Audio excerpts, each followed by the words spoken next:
In today's tech video, we're going to show you some things to try in under 5 minutes to diagnose and repair common issues on your Android TV remote control. So sit back, grab your remote, and let's get started.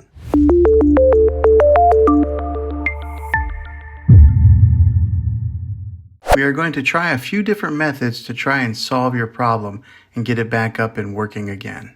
The first thing that I want you to try is to remove the batteries from the remote control completely, then go over to your TV and unplug the TV from the wall outlet and wait 60 seconds.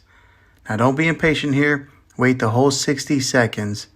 This is what we call a hard reset of your TV. Then plug the TV back in and put the batteries back in the remote control and try it and see if this works.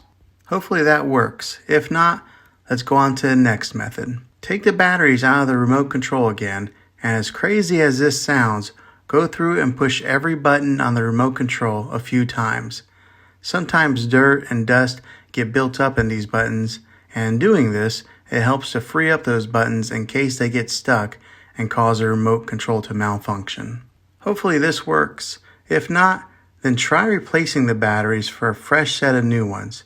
Now you probably already tried this, but it's a good reminder to anyone who hasn't. If replacing the batteries doesn't work, then the last thing that you might have to do is to replace your remote control. I'll put links in the description down below of where you can get a new remote or maybe new batteries. Well, hopefully this video was helpful to you. If it was, go ahead and hit a thumbs up on this.